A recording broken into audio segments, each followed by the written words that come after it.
Nick speaking, and welcome to this video. Right, this is a little review of the laser cut card Stasis Tomb Cyborg kit, also known as Necron Bastion. This is not the Bastion format. The great thing about this kit is it's interchangeable, so you can change basically from a Bastion to this, which is just an awesome piece of terrain, to a couple of other bits as well. So I shall put a link to the laser cut card website in the description below. When you get onto the website, check out all the stuff. There's fantastic stuff on that. I've got loads and loads of reviews in the archive, so you can always check those out. And just a little word at the top of the website, you can actually change whether you're going to want to view the prices in pounds or dollars, etc. So don't forget to click that at the top. Okay, so I've made this up, and as usual, I'm incredibly impressed with this product. I'm impressed with the building side of it. What I have noticed is that the building side of it's got a lot easier as the kits are progressing and coming out.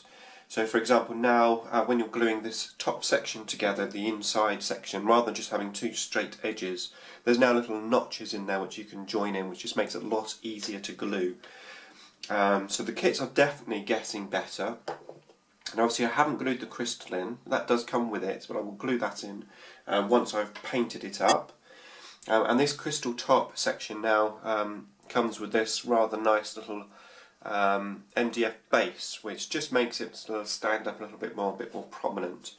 So that's an improvement as well on the old one, which is great. Now I'll just show you how this interchanges. So that comes off there, and these bits come off here, and we're then looking at another improvement.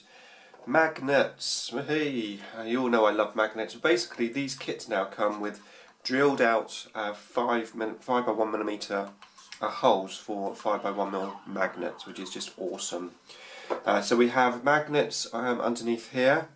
We have magnets in this section, so that helps this section just stick together for gameplay. It's not essential to put magnets in, but it's quite useful to have that.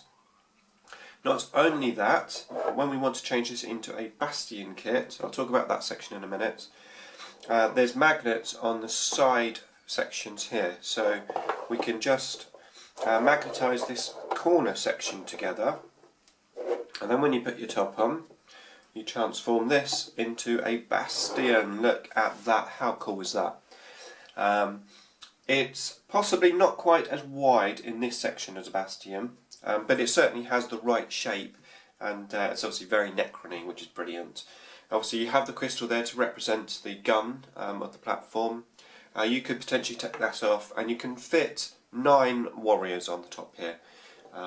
So possibly not quite as many as in a real Bastion, but at the end of the day, as long as you've got some models on there to represent the units that's on there, I think that's the main thing. So it's very, very playable, which is brilliant.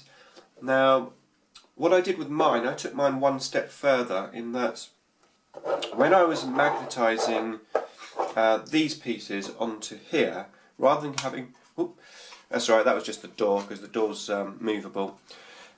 Rather than having the magnets all the same way round, I put 2 one way and 2 the other way.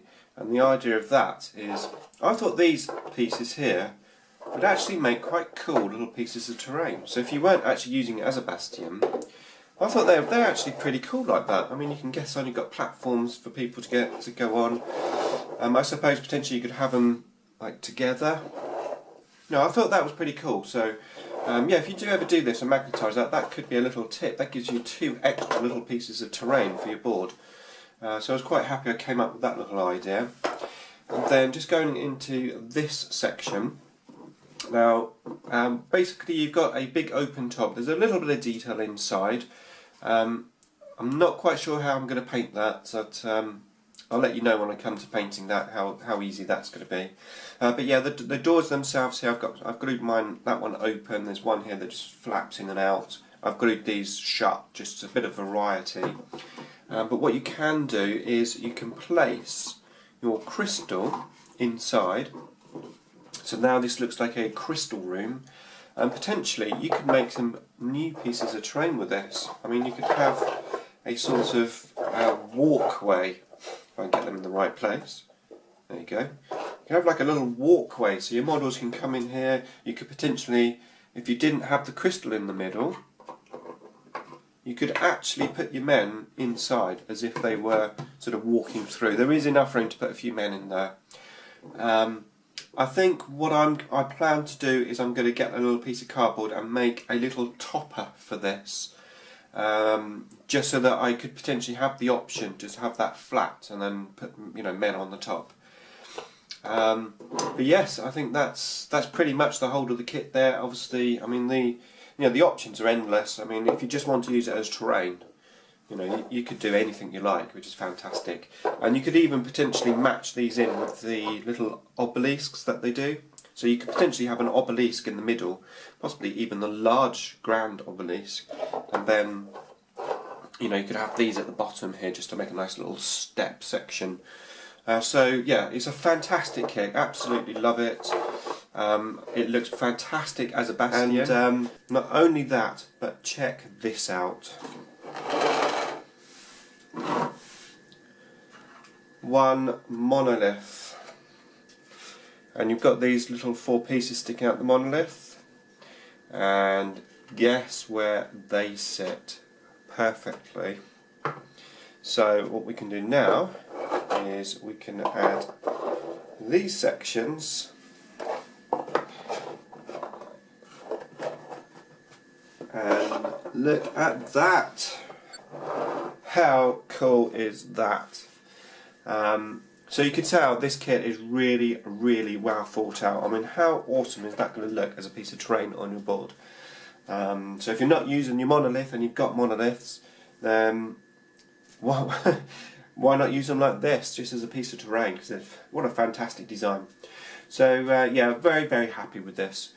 So if you want to get your hands on one of these, like I said, the link is in the description below. Go and check out the website.